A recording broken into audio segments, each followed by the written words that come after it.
This Manchester United season preview edition of the Premier League Gambling Podcast on the Sports Gambling Podcast Network is brought to you by our Patreon. Score exclusive perks, content and contests, including our NFL win totals contest with a $1,000 prize. Join today at sportsgamblingpodcast.com/Patreon. Welcome back, everybody, to the Premier League Gambling Podcast on the Sports Gambling Podcast Network. My name is Malcolm Bamford, coming to you from Newcastle upon Tyne, and we are carrying on with our season previews. All 20 teams are getting a fair crack of the whip, and this one will be a biggie. We're going to talk some Manchester United. If you've listened to the show, you'll know that me and Baz are big fans of Manchester United, say nothing but good things about them on a weekly basis. Glowing report every week. Baz, massive fan. Barry Penaluna, somewhere in Nottingham. Tell us about your love for Manchester. Yeah, I mean, anyone that listens knows we haven't got any love for them, have we? We'll try and be as partisan as we can for the benefit of this episode, though, won't we, Malcolm? Well, let's be honest about it, Baz. The reason we hate them is because we're bitter and twisted and jealous. So it's not like, it's a football thing. And you're not meant to like them. Like, they're not meant to like us. I wouldn't want them to like us. You're not meant to like anybody. That's how it works. So anyone who gets the hump about it is just an idiot, because that's how football supporters work. And for pretty much my entire life, what's got in the way of me having a good time is Manchester United. So that's why you don't like them. It's probably different if you're 20 years old. You might not like Manchester City or Liverpool or people who've got in your way. But in the time, obviously, when Newcastle were good, it was Man United who constantly who got in the way. So we've got a Man United guest on. But yeah, we'll go easy on him. Joining us from, I can only assume, the Greater Manchester area is Mr. Liam Lowe. Liam, how you doing? I'm doing all right, man. Not bad. Just on the back of that as well. So you talk about hitting it's just because we ruined your childhood. That's all it was. It's exactly what it was. That 12 points ahead of you and things like that. That's all it was. It took me so long to get.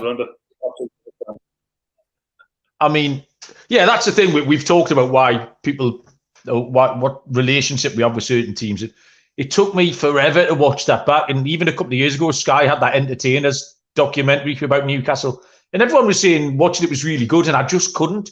Every time that game comes on, all those Schmeichel saves, the Cantona goal, and it took me 20 odd years longer to watch it. And I eventually did catch up with it, and I've kind of made me peace with it now a little bit. I think it helps that Manchester United have been rubbish for a little while, so not as long as us, obviously, but they've kind of gone off the radar a little bit. But it's going to be very interesting season, I think, for Manchester United. If we've got any new Man United fans who've found us via this episode, wherever you found us this time round is where you'll find us everywhere else: Spotify, Apple, Google, etc. We're on Twitter at AskGP and Premier. We're on YouTube as well. And we'll do 2 weekly shows. We'll just throw out some betting picks for the weekend's Premier League action. Sometimes good, sometimes bad, but always confident. We'll do the Champions League. We've got the EFL and the Women's World Cup going on at the minute. So there's always some shenanigans going on. We're making Barry and sometimes a guest just making some picks and having a bit crack. So by all means, like and subscribe and rate and review. Liam, last year, 3rd place finish, 75 points. Carabao Cup winners, beat Newcastle. FA Cup runners-up. To me, it was a really weird season because there was some very high highs and then there was some really low lows. Take me through how you felt the season went from your point of view. From the start, obviously, you had Brighton at home, Brentford away, 2 defeats from the first 2 games. So you're thinking straight away, what's happening here? What's the new manager all about? Then he brought his own players in that he actually wanted. I think Casemiro was one of the biggest signs we made. It was probably one of the best signs we made. He was also dealing with the likes of the protest, which obviously that can go for hours if we want to talk about it. The Ronaldo situation was absolute shambles. Losing Greenwood, a massive player. So then you think to yourself, what are we going to see for the rest of the season? Personally, I couldn't see us finishing any higher than 6th. That was mine. But then after Christmas, we just kicked on. Our away form wasn't great. Like you say, we had a lot of lows. I think against yourselves, we were absolutely dreadful that day. It could have been 3, 4, 5s. Liverpool away, 7-0 from the second half. That was shocking. Man City away. So we've had a lot of big results that went against us. But then at home, it was just a different kettle of fish. Absolutely tremendous from home. So yeah, it was just a mixed emotions really. I could never see us finishing third or even the top 4 from what I saw from the first half of the season. It was. I only realised how good they were at home when I looked at the splits this afternoon. When I just came to make a few notes, they won 15 of 19. Which, if you'd asked me, I would have kind of just said the same amount of points away from home. But they're. What are you laughing at, Baz? I didn't ever listen to me on a weekly basis because I brought this up every week on our Premier League pick show. Every time Man U were at home, I was saying they're always winning, and they're always winning to nil at home. Clean sheets at home were high as well. But their away form was where you would fade them and go against them. They only won away from home 8 times, I think, out of 19. But their home form was, as you say, they only lost 1 all season. They really did turn Old Trafford into a bit of a fortress last year. So they were second in the home table and 5th in the away table. So, yeah, go on, Liam. No, then I was just saying after that, then you obviously got to the cups. So the Carabao Cup, obviously we know how that ended. The FA Cup, that was, again, we could have won that on any other day. I don't think we embarrassed ourselves. I still think City were a better team, deserved the win, but 2 silly goals to give away. For me, I think the first one after 12 seconds, you've got to be doing better defensively. Second one to here saves them 9 times out of 10. So I don't know what happens in that sense, but you just got to move on from that one. You just got to admit that you've been beaten by a better team. And it probably just cost me a bit of a mortgage for them tickets for the semi-finals and the finals, to be honest with you. But yeah, they were a good weekend. Still, it was enjoyable. Funnily enough, the FA Cup final, I had a bit of something just came to us. I was on holiday. I was in Mallorca with the family. So I went down to watch the cup final, and obviously the whole bar's half Man United, half Man City. And I just thought, this is the place to watch a cup final. You're saying you spent an absolute fortune on tickets. Because I spent a canny bit on the Carabao Cup final. Didn't really enjoy it. Didn't enjoy the travelling. Didn't enjoy it. And I just thought, am I not sitting? Next time we get to a cup final, I'm going to be sitting in a bar in Malaga, Benidorm, Benalmadena, somewhere like that. Like, that was exactly the right place to do it. So that only dawned on us when I saw that bar, half Man U, half Man City. So last season out the way, looking forward, those nasty old Glazers have spent another 200 million quid. You got a couple of new players in, Liam, Onana, Mount, any other big names? Am I forgetting what you're expecting going forward? Change of style, change of what, or what can we expect from this Man United lineup? I think we're pretty much the same, to be honest, but a bit more fresh legs. So I think Mount comes in instead of Eriksen. But I like Eriksen. I've always liked Eriksen, but I think he is getting on now. His legs are going. But I think Mount brings that bit of pace now, and he brings the goals and assists. I mean, if you look at last season, Chelsea were horrendous, but I think every player was for Chelsea. But the season before that, you're looking at these goals and assists. You're looking at 13 goals. He was the first name on the team sheet for Chelsea and England. So we can get that confidence back in Mount. I'd be happy with that signing. Onana, he's got big boots to fill, to be fair, big gloves to fill after De Gea. But he plays exactly the way that Eriksen happens to play. He's good with his feet. Is he a better shot stopper than De Gea? I think that's what you've got to be as a goalkeeper. You've got to save shots first and foremost. But we'll just have to wait and see with that one. I'm happy about it. I just think the way De Gea left, it should have been handled better. It was a bit embarrassing by the club, to be honest, but hopefully he'll get the send-off he deserves. And obviously today we've just signed, well, it's been confirmed, his medical's been passed today, that Højlund. Don't know much about him. I've heard a lot of good things about him. I don't like comparing players to other players. So I don't know why. I keep saying on Twitter and on Sky and everywhere, they keep putting a side-to-side, head-to-head comparison with Højlund and Haaland. It's because that's exactly why. It's because their names are a bit the same. It's absolutely stupid to try and compare those two players. Totally unnecessary. But yeah, I don't know much about him either. Came a little bit out of nowhere from my point of view. I think you needed a striker. All the talk at the end of last season was that Harry Kane would be the one, but he's obviously quickly moved on from that. Probably the right decision. The reason the club didn't want to continue is they didn't want to be drawn into a fiasco with Daniel Levy for months on end, and that's exactly where Bayern Munich have ended. Drag on till right to the last minute, won't it? I mean, he's 20-year-old. He's got potential. That's all we buy. We buy potential at the minute. You never know. He might come on and he might score 15, 20 goals this season. We just don't know. We talked about Mount recently on a transfer show we did. And I think both of us agreed he needed the move from Chelsea. Things had gone awry there, and I agree with you. You sort of put a line through last season because everyone at Chelsea was shit, and we know Mount isn't shit. He's better than he showed last season, and I think he needed the move much in the way that Havertz probably needed to get away from Chelsea as well. It remains to be seen how they both step up this season. But I think it's a good move for Mount and a good move for Man United, as you see. I think with Eriksen aging, it's a good sort of way to move on from him. I think we'll play the free midfield as well. I think we'll go Bruno, Casemiro, and Mount as well. I think that's going to be a strong free midfield. We can keep them fit all season and away from suspensions as well. I think it's a good midfield to have. I've heard Casemiro's come back a bit fat and unfit. Is that right? He has. He was a bit fat to start with, wasn't he? Still starting though, wouldn't he? It's one of the things, like I've said before, Baz, that I hate our Twitter page at the minute. And one of the things I saw was a picture of Casemiro next to Joe Linton, just comparing and how fat he was compared to him. But that wasn't my point. My point was, I think I saw a little video of what's his name, Højlund, today. And it was obviously Man United fan had made the video of like him banging in all the chances. Straight underneath was a Liverpool fans video of him missing a load of chances. So yeah, totally separate. One saying, "Look how brilliant this kid is," and the other one saying, "Look how shit this kid is." And just what's the point? Like, I mean, I've done enough. I could call them a YouTube review.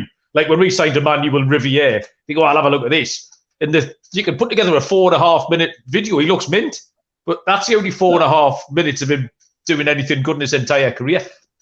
So you just don't know. Onana's the same. I haven't seen him enough.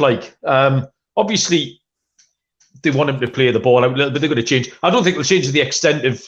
I watched some of these games in America over the last couple of weeks, and Brighton and Brentford and Villa were going to the absolute extreme to play the ball out from the back to the point it's going to cost 100%. It's going to cost them goals. I've already got a couple of angles in for next weekend's fixtures on this, but Onana will be better at that. We'll go through the numbers in a minute with relation to a few bets and where I think they're going to finish, because goals is definitely an issue. And there was a couple of red flags for me as well. But we'll go through the numbers. I'll tell you first about our Patreon page. Sign up to get loads of exclusive contests. We've got the NFL win totals contest. It's got a $1,000 first place prize outstanding, and the SGP Stories podcast, the uncensored show with the best stories from decades of being degens. You've got the Discord channel. All of our picks are going out for free on there. So help us support the fight against corporate gambling. sportsgamblingpodcast.com/Patreon. That's sportsgamblingpodcast.com/Patreon. So numbers-wise, to win the league, Man United are 10-1. The top four finish, they are 4-6, -150. To miss the top four, 11-10. Top six finishes 1-6. To miss the top six is 7-2. To finish in the bottom half, they're 12-1. And to get relegated, they are 500-1. So yeah, Liam mentioned they lost the first two games. There was that horrible Brentford one. And then all of a sudden, they sort of came with two runs. For 2 days in January, there was a title challenge talked about. And then the second half was okay. What gets me, though, and now I don't know if this is just me, because I was a Newcastle fan, but the losses were more memorable than the wins. It was another sort of a 2-1 home win against Fulham, great. A 2-1 home win against Wolves, whatever it was. But the losses were just spectacular. So what worries me about the team was the most alarming thing was their ability to get spanked, or then either just stop trying or just not be good enough. Either one of those. I don't know which one it was. Maybe it's a combination. But Liam mentioned that with the 4-0, Man City 6-3, the Villa 3-1, the Arsenal 3-2, the 7-0 the 2-0 at Newcastle was as bad as the 7-0 at Liverpool. We mauled them that day, and then there was the game at West Ham right near the end of the season. I just don't know what Man U were trying and they were all, apart from West Ham, all top half teams. And Sky kept putting that graph up every week. So I just don't know what do you think that was, Liam? Was it I saw Bruno Fernandes getting some stick. They made him captain this year. There was a couple of games where, and he knows he's horrible. We don't like his face. You just want to hit him with a cricket bat. But he's a great player. But it's just that twisty face thing. And is he the right choice? Are Man United going to be able to get away from every 3 or 4 weeks throwing in an absolute shocker? No, I love Bruno, but I think he's one of the most petulant footballers you'll ever meet. He's frustrating as well at times. I don't think he could get a better captain. I don't think there's anyone else in the change room that could be a bigger leader. Maybe you're looking at Varane, Casemiro and stuff like that, but I think Bruno's probably going to be there a bit longer than them two. But I think mentality-wise, it looked like at times they thought you'd just go out there and beat teams when you've got to put it in. So you go to the likes of West Ham, you go to St James's Park, you always know it's going to be a hard game. So you've got to live with the atmosphere. I think at times you go to St James's Park, and it's been many years. I mean, even got to be 5-0 the Ferguson. You've got to expect the fans are going to be on top of you all the time, and you've got to get into that zone. You can't just play 50%. You have to play 100% all the time. And I think at times that's what happened. But you've also got to change your way of playing as well. You can't always keep the style of play going away from home as well. That's what we did at Liverpool. We did at City. Again, Newcastle, Arsenal. You can't always go all out attack. You've got to be able to defend at times as well. So I think sometimes we're a bit naive away from home, thinking that you could just do exactly what you did at home, and it just doesn't work. The thing that stands out for me from last season was the goal difference. They scored 58 goals, conceded 43 goals. They had a goal difference of just 15, which to me seems astonishing for a side finishing third to only be plus 15 goal difference. I think there were 6 teams that had a better goal difference than that. Those around them. Who's got that ping going off? What's that ping? It's all right, Liam. Don't worry about it. It's not a problem. But if you could stop it, that would be better. He's got a chef on the pass thing going on. Yeah. Service. Low goal difference. And as I say, conceding more than a goal a game. As you say, a lot of that came away from home, didn't they? They did have a couple of big spankings which pushed that up. But that was the thing that stood out to me. That goal difference is low for a team finishing third in the league. I think there were 20 goals different to Newcastle. Newcastle were plus 35 in fourth. Oh. Man United plus 50. The strange thing as well, though, Baz, I mean, we're talking about the goals conceded and the goal difference there. De Gea won Golden Glove as well. He kept the most clean sheets in the league. Yeah. You know, that's the weirdest thing. But then you look at the games where you got beat, like we conceded 6 at City, 7 at Liverpool, 3 at Arsenal, 3. You mean West Ham? So it's all good keeping all these clean sheets, but you've got to change mentality away from home. It's always been our case as well. I think even under Solskjaer, that's a weird one. Under Solskjaer, our home form was crap. Our away form was fantastic. So we either go great or we just so one week we're great, next week we're shit. But sometimes that's the inconsistencies as well of last season where we'll be brilliant first half, second half come out lackluster, or vice versa. First half shocking, second half great. But it has to be a mentality thing for me. But some of those numbers, Baz, is sorry, Liam, go on, mate. Oh, sorry. I'm just saying you can't be. To be a top 3 team, you can't be playing like that week in, week out, because you get found out. And with this season ahead, there's 8 teams. I mean, I'm not going to even count Man City for the top 4, but for me, there's 8 teams chance for that top 4 this season. Yeah, we've said that on a few of these things. Obviously, Brighton and Villa are right in the mix now. Arguably, Spurs have dropped away from it a little bit, but obviously we know Chelsea, Liverpool will come back. So, yeah. Some of those numbers you pointed out, Baz, were exactly my notes. The goal difference thing is they had the goal difference of a mid-table team. I made 3 or 4 notes, and you've picked up the same things as me. So goals scored was the big drop off. 58 goals scored against Arsenal, Manchester City, Newcastle were all in the 70s and the 80s. Conceding 1.74 a game. That's hard. You can't win games if you have to score that many goals every week. and it was the Goldens of a mid-table team. So I think it's a really crucial season for Manchester United. I don't think the signings changed too much. It's very much on the manager. But I'll tell you what is difficult, I think, because we've seen it at Newcastle, Liam, is when there's that disconnect between the club and the supporters. If everyone's not pulling in the same direction, it doesn't half make it all. And obviously, Newcastle's the example because we're closer to it. But you could see the same at maybe West Ham would be another team who were doing the same thing. And it's really difficult, really, really difficult. As much as we jokingly say we hate Man United, but it's still, if everyone was pulling in the same direction at that club, it would be a better place to play. It would be more fun. It would be a more fun city. And I mean, can you see any of that resolving at all? No chance. I mean, you look at the Adidas deal 2 days ago. That's been renewed for 900 million. So not going to sell for that. And then you've got potentially Apple coming in 2 years' time. They're going to do a lot of streaming, so that's going to be a lot of money coming into the clubs as well. You're not going to get 6 billion for that club, so they're wasting their time trying to even sell it. I know I think they've had offers for 5.5 billion, but why would they want to sell a club that's a massive cash cow for them? They've just generated 640 million turnover last year, so why would they want to sell? For me, they'll never sell. Yeah, fair enough. Okay, Baz, so we'll run through all those numbers. Lead us off with what picks that you made, Barry.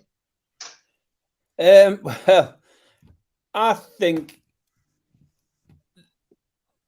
Man U slightly overachieved last year based on what I saw from them week in, week out. I think they deserve top 4 in the same way we deserve top 4. You get enough points, you deserve it at the end of the day. But I think it's going to be harder for them to get top 4 this year. I've got Man United to finish 5th. I think Man United to finish outside the top 4 at 11 to 10. Odds plus 110. But it's a tricky one. It's not one I've got loads of confidence in because I do think it's wide open. Even Arsenal, I think, will drop back a bit. I think City are in a league of their own. And then it's 3 from 6 or 3 from 7, however you look at it. I think there are a few who will come from behind from last season who will improve this season more than Man United will. And it's the same reason why I think Newcastle are going to find it a lot harder this year to get top 4 again. I think it's a coin toss as to whether Man United finish top 4 and getting just over even money. I've got my Man United to finish out of the top 4 at 11 to 10 was my pick, Malcolm. Okie doke. Well, I'll chirp in there then before Liam because mine's exactly the same pick. I mean, we're sitting here talking about so we didn't think Man United were very good, and we can't chirp about how brilliant Newcastle were. Man United finished above Newcastle. You can't put a line through it. You'd think, if you listen to me and Baz, you'd think we finished 45 points higher than them. They beat us in the cup final, and we're higher than we're in the league. So there is something in that. But it is, a coin toss is exactly right, Baz. I've got them. Well, initially I had them 4th, but I'd just say Liverpool and Chelsea are closing down on them pretty quick. And I've taken the same bet, Baz, 11 to 10 to miss out on the top 4. I'm just not convinced they've done enough.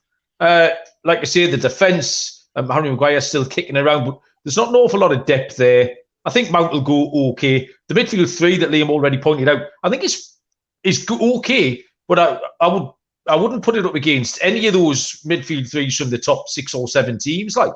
And where the goal's coming from, I don't trust Rashford. We know this. Højlund, loads of question marks. And I know we're going to talk FPL in a minute, but if you drag up Manchester United's squad, there's only one forward on the list. It's not like they've got 5 to choose from. There's 1 to choose from, and that's Martial. We haven't even mentioned. So they are a little bit thin. So I've got 2 bets. The first one is for them to miss the top 4, and the second one, what else am I going to give out except Manchester United to finish below Newcastle at 13 to 8 plus 162. So Liam, it's up to you now to find some positive Manchester United bets. You've got to finish on a high note here. I've got a different one to yourselves. It's slightly different, really. You've got 3 to 1. No order, but it's probably the right order. Anyway, City, Liverpool, Arsenal, Man United at 3 to 1. So that's that. All right, so the top four. For 10-1, the same top four as last season. Top four in any order. Oh, so no, you've got Liverpool instead of Newcastle. Liverpool. Yeah. And that's 3-1. And the same top four's 10-1. Yeah, any order. Wow. You see, because that's what I've got written down on my first one. Yeah. That's an interesting bet, Liam. It seems like rather than taking the 11-10 on Man U to miss out, I could see myself taking a couple of those combinations, sort of one of them with Man U in, and one of them with sort of City, Newcastle, Arsenal, Man U, 10-1. City, Newcastle, Arsenal, Liverpool, maybe's at a similar price. So yeah, I like that. That's a nice angle, that, Liam. Good start. Anything else? Anything else from you, Liam? For the outside top four chance, obviously Chelsea. I mean, we talk about Chelsea as an outsider. I mean, we never ever do that. But 13, sorry, it's cut off a little bit, Buzz. I'm just saying for an outside chance, you're looking at Chelsea, which you would never look at Chelsea. 13-8. But I like the look of Villa to push that top four. I don't know why. I like their squad depth, especially in midfield. The likes of Tielemans and that Taebi. Even Paul Torres is centre back. I think they're doing some good business at the minute, Villa. Yeah, somebody else put Villa up for a top four, and I can't think who it was now. Or it might have been me listening to something on the radio. But a few people have talked Villa up. We had Pete Graves on the other day. He talked Villa up as well. And I think you can see why they finished the season strongly. Really good manager in there, and they've bought well. Tielemans, Pau Torres, Diaby's going to be a good signing. And they're being linked with someone else today. I can't remember who it was now. They're signing well. They'll be strong, but I agree with that.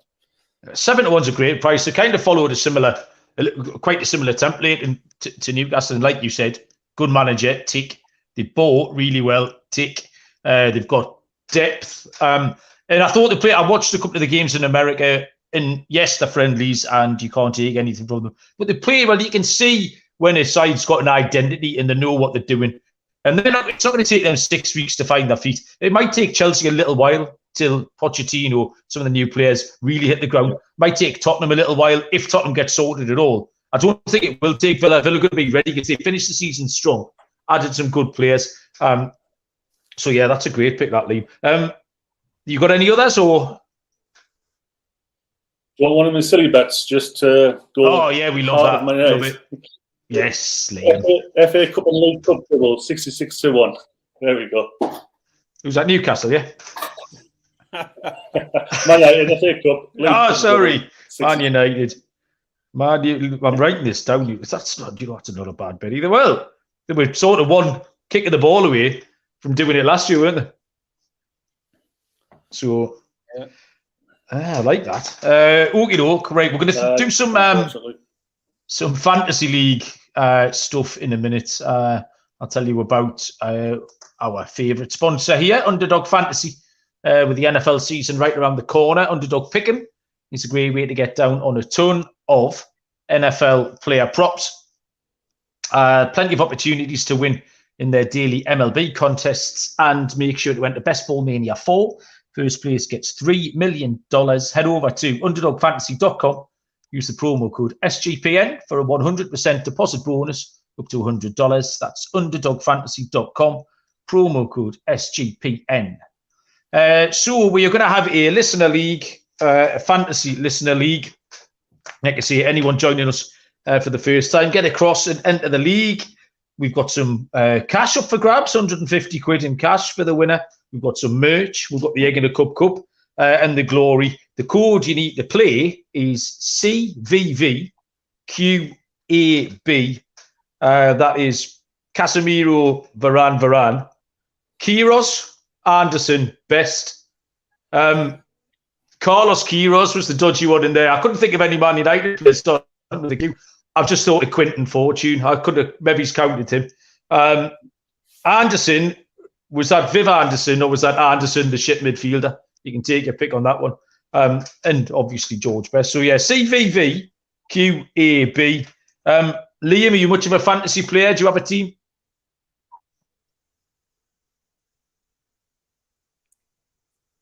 I think he's... Sorry, it's frozen again when you're talking. All right. I was just asking you, Liam, are you a fantasy player? Aye, yeah. All right. Well, give us a couple of Man United picks, and then any other top picks that you've got in your team so far. Well, just for the first few weeks, just because of fixtures and stuff like that, I've gone for Rashford, Bruno, and Shaw. Okay. Well, Rashford's wrong. Bruno and Rashford. Yeah, I mean, and a clean sheet from Shaw. I had a look at. I mean, I know Liam's not a very good player because he's in the family league and he finishes behind me every year. But you look at the Man U, and there's not many you could go for other than those three and potentially Onana. So if you want Onana as a 5 million keeper, then I don't mind that. Personally, I think I'd probably rather go for a 4.5 million keeper and get Shaw in. I think Shaw's a good way into Man United's defence. Scored 124 points last year. Bit of attacking threat, 5.5 million. And as Liam says, he's got good fixtures to start the season. Rashford, 9 million. He scored 205 points last year. Finished fifth in FPL behind Haaland, Kane, Salah and Odegaard. So he did score very, very well last year. I've got Bruno in at the moment, and I think it was just that 500,000 saving for me. I certainly couldn't get both of them in. I don't want both of them in, but I probably want one of them for the first few fixtures where Man U do look strong. Bruno's 8.5 million. Rashford's 9. They're both midfielders. Bruno scored 176 and Rashford 205. What about you, Marley? You got any Man United players in your team? Well, you see, Rashford scored 205, deflected last minute through the legs of the goalkeeper, accidental points last season. He won't be in my team. I've got Bruno in. I think it's a no-brainer, really. He'll be in 95% of the teams when he come around. But I would look at Mount. In terms of players and in terms of what they're going to achieve, there's nothing much between them in how they play, what positions they're going to play, Fernandes and Mount. The only difference, I think, will be set pieces. Obviously, Bruno is probably going to be on penalties and will take a lot more free kicks. But for $1.5 million less, Mount can absolutely chip in and he can go on a streak. I really like him. And that's it, really. The Manchester United defenders are just too pricey. I mean, they're good at home. They're streamable at home. Onana's £500,000 too much. We talked about the £4.5 million goalkeepers. And there's no real sort of absolute bargains down there.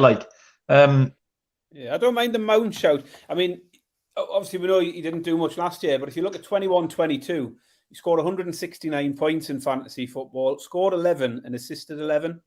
And in the 2 seasons prior to that, he was in the sort of 135 to 145 mark. So scored well every year up until last season. And as you say, it's only 2 years ago. He had 22 goal contributions. You know, that's a big. You know, if you can get him for 7 million and get 160 points out of him, he's arguably better value than Bruno, who got a similar score last year for an extra $1.5 million or $1 million, as you said. Yeah, you're right.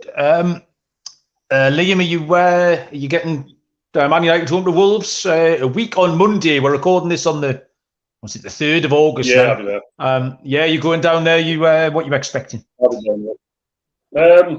For me, I think Wolves are one of the teams I'm expecting to go down. So for me, we need to get down and score a few goals. We might come out and we win 1-0, but we need to be going out there 3 or 4 for me, just to set the standard for the season. I think Wolves will definitely struggle. I think they're one of my favourites to go down this season.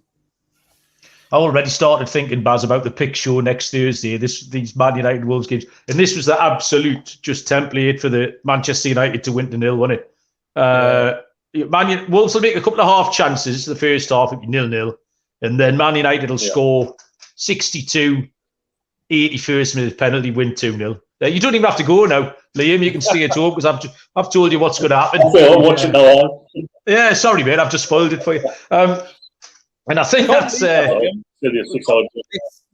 believe we've got this far, Malcolm, without you asking Liam why he's from the northeast of England and he supports Man United. Do you want me to ask him that? You might as well. Liam, I've got a question for you. Why are you from the northeast of England and you support Man United? Just a typical glory supporter, aren't for the glory, not the love. He's honest. We found the honest one, Baz.